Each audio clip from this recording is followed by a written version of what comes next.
the desire has to be initiated by the fathers. Yeah. If we don't initiate it, it ain't happening.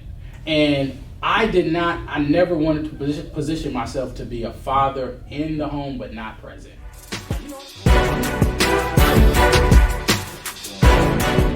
Oh yeah. For sure. Talk a little bit about the book. Yeah. What was the inspiration behind it? Oh yeah. Go ahead, do your thing. Man, definitely. So Reuben Watson from Michigan, like you. Yeah. This is my second book, Friendly Skies and Sunny Days, but my first book was published about 5 years ago. It's called Where's My Grandpa? And I based it on my father passing away and my daughter not being able to meet him before he passed away. So I told you my family's from Detroit. And my relationship with my dad wasn't that, as close. He was in and out of prison. So that kind of broke up our family. But during that time as a child, he used to write me letters. And during that time, I started to become a writer. So like poetry, and I got really heavy into reading. But as I became, older, I got into hip hop, like poetry. So I used to, the poems turned to raps. I thought I was a rapper for like 5 days. And I was like, okay, this is too many of my black brothers that's following the same narrative path. I want to use my creativity in a different way. But I didn't have an outlet for it. I was just kind of writing. And, at the time I started to use it, to woo the woman that I was, trying to be in relationships with. Right. And it worked sometimes it didn't. But long story short, when I became a father, there was a lull in my creativity. I'm a creative.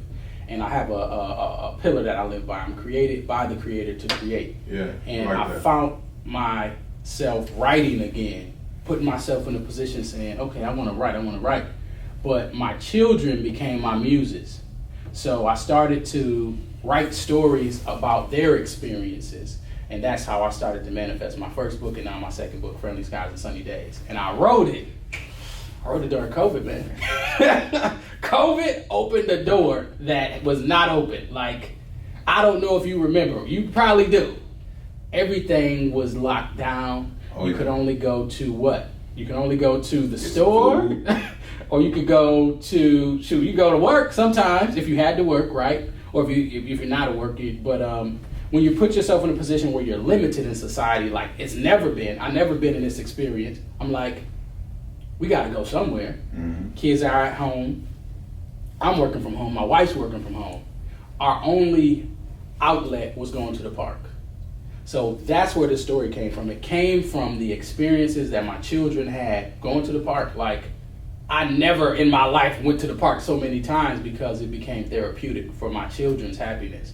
Because being in the house connected to phones, connected to screens, computer screens, connected to just watching TV was so limiting. Their imagination was, entertained, but after that it's like, I'm bored, I don't know what to do. So I don't know about you, but when we got bored, we go outside. We had video games, right. But children live in a society that's more information based, so their access to everything is right here. Yeah. And what I said is, we need to do something different.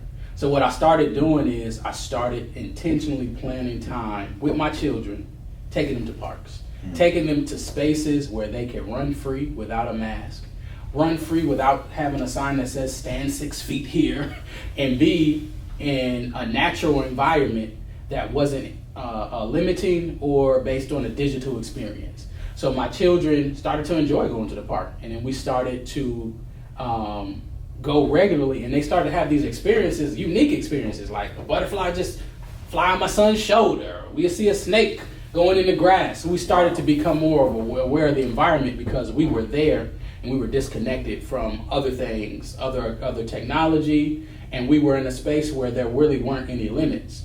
So that's what the book is based on. It's not that deep, but the foundation of why I wrote it is just sitting down, watching them run and play, and then them having this refreshed feeling and saying, I think people need to get back to that. I think people really need to tap back into the first creation of existence, the first Facebook, the earth, you know what I mean? Wow. Like the trees. It sounds basic, right? It sounds very simple, but I just ask people, I ask you, like, how often do you really spend outdoors with your family? Not at an amusement park, not at a festival, not at a parade. Just, it could be in the backyard. It doesn't have to be the park, but how often do you do it? Not as often as we could. Exactly. And now that society for us has kind of converted back to COVID's going away, right? Knock on wood. I don't know. They ended it. The news ended it. Yeah. But I'm still holding on to those experiences. I'm still intentional with my family. At least once a week, we're going to do something that is outdoors, uninhibited from nature. Last week, we were in Asheville. We went to Looking Glass Falls. I don't know if you've been there. Oh, no, I haven't been. It's God's creation. It's like a 30-foot waterfall, and all you see is trees, nature, and water. And we stayed there for an hour. And I had such a phenomenal experience with my children because I had never been there. They had never been there. And we had an opportunity to just talk about the outdoors, the waterfall. Like, it seems very simple, but it's so therapeutic when you think about the experiences that you are exposing your children to. Like, I'm like, hey, I might have got you that video game, but I also took you to the waterfall, or I also took you to the park regularly and let you spend time uninhibited by these challenges and this technology that is so suffocating in many times and spaces. Because we feel like we were just talking about, we feel addicted to it. We got to be on our phones. We got to have the next video game.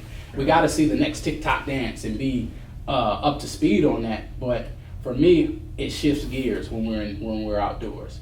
You're able to really start to take time and survey where you're at and interact with different things that are taking place in your environment. So what I learned about the book, because I'm not like a travel agent or a nature guy, like a park ranger, but what I learned is the importance of recreation. Mm-hmm. I learned the importance of if we're going to survive, like COVID gave a reset like no other to my family. What are we going to do? Couldn't go to church. So right. I started a church at my house. Like, I'm the pastor, my sister, my daughter's the choir leader, my wife's the director of of events and announcements, and my son's playing the drums, all in our home. So what this book means is the importance of being back in tune with nature, being back in tune, being back in tune as a family, though. Like, you know what I mean? Sending your kids out to play is different from going out and playing with them. Yeah. I mean, you're hitting on a lot of pieces about just our shaping of what family is. Yeah. Like, it's value setting. Mm-hmm. It's like it's creating real values, memories, and camaraderie. Mm-hmm. Because just because you stay in the same home does not mean that you're close. Exactly. That's exactly what I'm saying. And there's a lot of distractions and devices to keep us separated. And divided. I mean, it's very easy to be in a separate room for hours. Yeah, in a separate world. Separate world. My son playing video games, I'm reading a book, my wife talking to her friends, my daughter's on the phone with her friends and playing video. We're all doing different things. And just because we have the same space and we have the same last name, like you just said, we're not connected. So that's what I was saying, like, we need to stay connected. And the connection came from having opportunities to connect without things between us. Talk to us about how do we stay connected, because that was a microcosm, right? That was we were a little bit forced to be connected. Yeah. And if you were, and this is the other thing, this is the power of a man being at home, because you were like, no, this is what we're gonna do. Yeah. This is what we're gonna do. I mean, I promise you, I just said this at the dinner table 2 days ago. Yeah. Like, we're gonna start doing some stuff outside. Yeah. I promise you. It's crazy. I love it. It's crazy how many synergies we have aligned for sure. Our visions about our family. Yeah. And so that's dope in itself. But just, how do we move forward? Like, cause there's going to be people listening that's like, that sounds good, but you don't know my kids. You don't know what I'm dealing with. Yep. And so, because see, every time we present something positive, there's always a negative. Negative, right? There's always a negative. So I want to start to say, hey, look, we can't change the whole world in one day. Right. But can we slowly start making better improvements? That's heavy. I think the most important thing is, like you said, being the man and making the decision, and also getting the buy-in from your children. Because if you a leader with no followers, you ain't a leader. You know what I mean? Yeah. My children know we have a family mission statement. I love it. In our kitchen that says, Faith, family, and fitness is our pillars. Love it.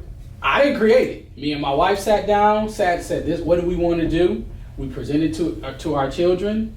They had their own ideas, and I said, this ain't just a sign we walk past, we gotta live this. Yeah. And I know for a fact, just growing up, I grew up, my father, like I said, in and out of prison. So throwing the ball with him was like, oh my gosh, like the equivalent of somebody going to the Super Bowl for the first time. Like, man, I got time to just sit down with you. So. Wait a minute. Yeah, go ahead. Like, this is what I'm talking about. Yeah. You said throwing the football with your father. Throwing the football. Like the Super Bowl. Super Bowl. I thought I was Emmitt Smith for a day. Fella. Time together. Throw the ball with your son. Yep. With your daughter. Yep. I got girls. Yep. I've told my girls. Yep. Y'all about to start doing boy stuff. Because I'm not doing the girl stuff with y'all every day. So y'all gonna learn how to dribble a basketball. Yeah. You're gonna learn how to kick a soccer ball. You're gonna learn how to throw a baseball. There you go. Whatever we got in the house. You doing something. We doing something. Because I gotta do something I know. You got I can't paint nails. Okay? I can't do that. Don't do that. Go talk to your mama first. There you go. But you're gonna follow where we're going because I have your brothers and we're gonna be doing something active. So I think the desire has to be initiated by the fathers. Yeah. If we don't initiate it, it ain't happening. And I never wanted to position myself to be a father in the home but not present. Like, you know what I'm saying? Like, yeah. He here, I see him every day, but what do I know about him? What do we do together? And I had to kind of humble myself because I was like doing a lot in the community with 100 black men, volunteering. And I thought I was doing everything I could for my family. And my wife was like, charity starts at home. I need you to do something with these kids. I know you are mentoring these young men on the weekends. I feel like we married to the same woman. We might be. They might be cousins, sisters. And she's like, oh, you're doing so much in the community, but I need you to be home. And shoot, my ego got in the way at first, but then I was like, you know what? You're right. Like, I need to make my relationship with my children a priority. Yeah. For the same reason that it wasn't a priority for me. But I think we can be the difference makers, but we have to stay in tune with our kids. Yeah. And it's not always what do they like. I think sometimes it's a question of what haven't I exposed them to. I ain't never been to a waterfall, so we all went to a waterfall. Oh man, you ain't never been either. You gotta give me that one. Yeah. I want to go to that. Yeah, it's 3 hours up the way. But you know what you're getting at is, you see, the challenge sometimes is like, okay, how do I be impactful, but at the same time balance all of these different things I got going on in my life, right? Yeah. And it's simple, right? Yeah, First of all, is live from the inside out. That's what I always say. Mm-hmm. Live from the inside out. From the inside, yeah. From the inside out. Yeah. Meaning home first and then out. I love that. Because I can't leave my children behind trying to save the world. Right? We've seen that. That don't work. We've seen that across the board, and people are still trying to recover from what someone left them to deal with. Yep. Because they were neglected. Yep. You was there for everybody but me. Me. Where am I at? So we don't want to do that. Right. But we also want to start doing things where we can take our kids along with us too. Mm-hmm. And sometimes that means that we have to change our lifestyle a little bit. Yep. But that's what being a parent is, right? Parent to sacrifice. I mean, this is the point in life where you have to say, okay, I got to put something on hold for a minute because my kids need this part of me. Yep. Now, doesn't mean forever. Or you wrote a book about your family. Yep. So now, as an author, you can put that in front of your children and say, you can do this too.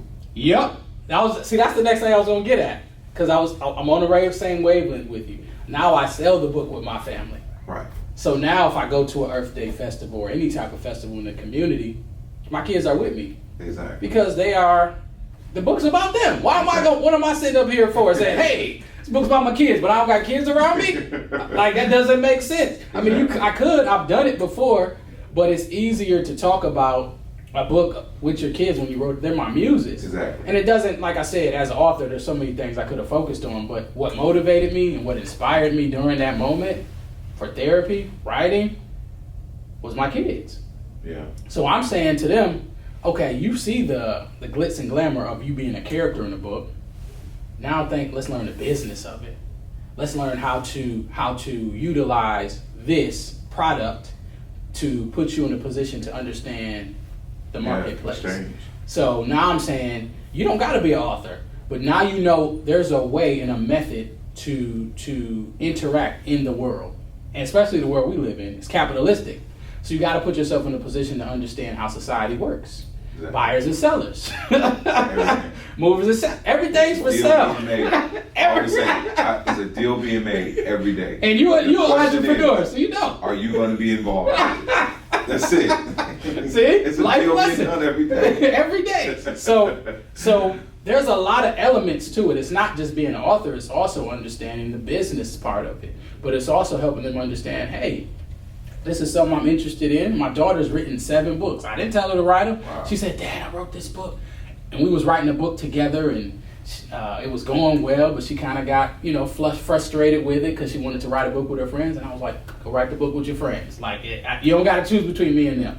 But if she ever wants to get to the point where she wants to publish it, I'm here. I can help you. I'm going to show you the same thing I did. And I want her to take it to the next level. But I think it's more about, like you said, being in tune to help them understand how the world works. And the world works a certain way. Yeah. And you, as a father, as a man, have to say, this is how my family, what does the Bible say? As for me and my house, we shall praise the Lord. As for me and my house, we're going to spend time at the park. We're going to spend time regularly at the dinner table with phones off. No phones on. No phones on. I need to see what's going on with your life, with your day, with school. He did what? She did what? Oh, you did good on that test? Great. If I can't communicate with my kids because they're like this or I'm like this, there's a problem. If I'm more connected to a device than my children, Lord, take it away. That's a prayer I pray.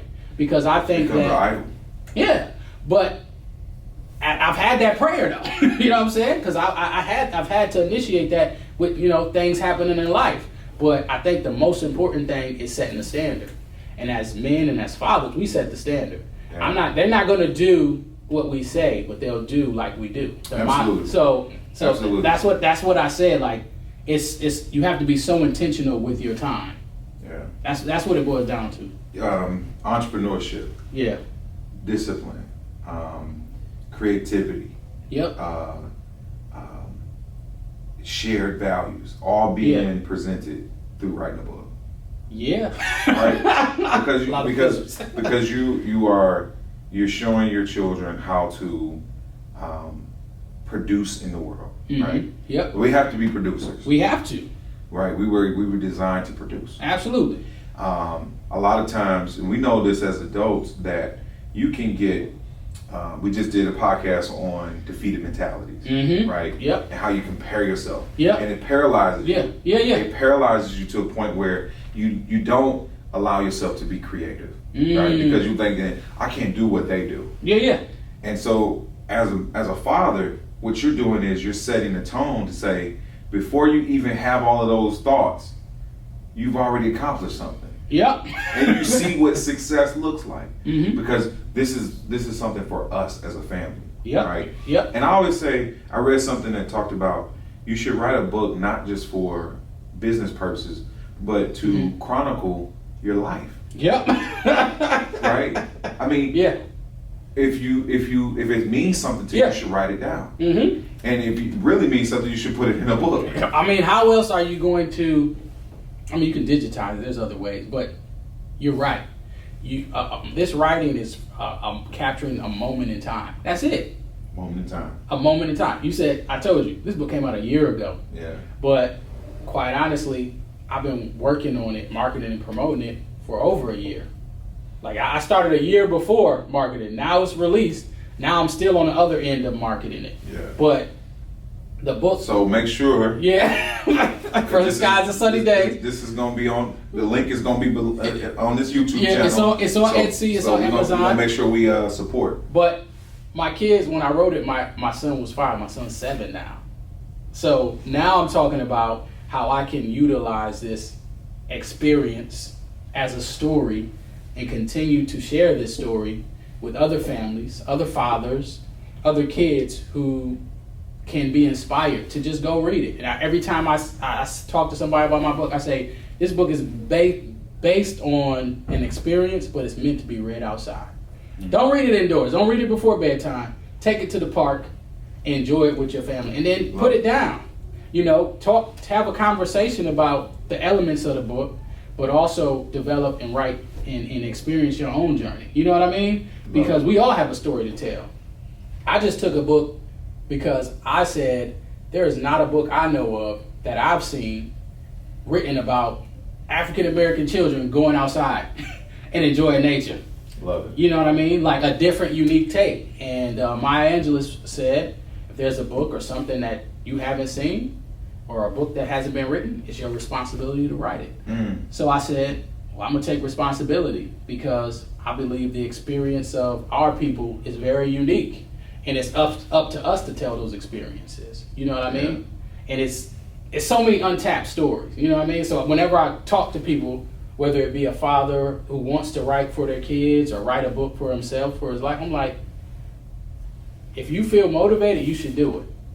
I'm not saying I'm a New York Times bestseller, but I'm put in a position where I can say I've sold enough books to say my children know the ins and outs of the business of the publishing and self-publishing process. Wow.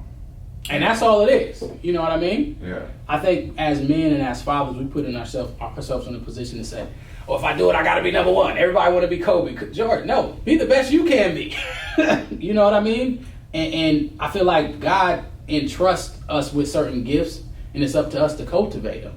And if I never wrote my book, if I would have kept this in a notebook, I think I would have felt defeated on my deathbed, quite honestly, because it was something that's just been kind of, oh, this is something we could write. Oh wow, my son, he just caught 2 fireflies in his hand. You see the joy on his face. I can't capture that on these pages, but I can inspire whoever's reading it to go have that same experience. Well, bro, you inspire me, man. I got some writing to do. Hey, man, please. Yeah, the world needs to hear your voice, man. Like anybody, if you have something to share with the world, it's your obligation to share it. Yeah, I love that. So once again, how can we get the book? Oh, absolutely, man. You can go to Amazon, friendlyskies.com, search for Ruben Watson. Etsy, I'm on Etsy. I have a Watson Family Bookstore. Or, man, you can just email me, watson@watsonfamliteracy@gmail.com. So I put myself in a position to be accessible, but the most important thing is, man, continue to stay connected, you know, and reach out to me, Amazon, Etsy, or Gmail. Okay, no doubt. Final words. What would you want to leave the people with?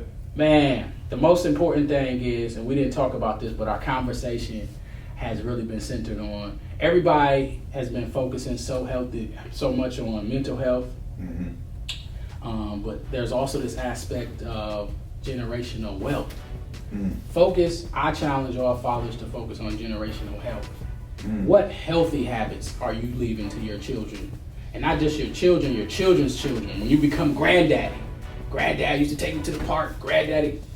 There's so much value in implementing life lessons and traditions with your family that are more than just getting the bag. The bag is going to be there, right? We're going to be prosperous. But there's a lot more depth that we can use as fathers to kind of help instill and inspire healthy lifestyles so our children can continue to live more healthier and fuller lives. I think it's tough to do, but it's up to us to do it. There's no playbook to this, but focus on generational health. That's what I would say. Love it, man. Yeah, man. Thanks for having me, brother. Yeah. Good one. First of many. Absolutely.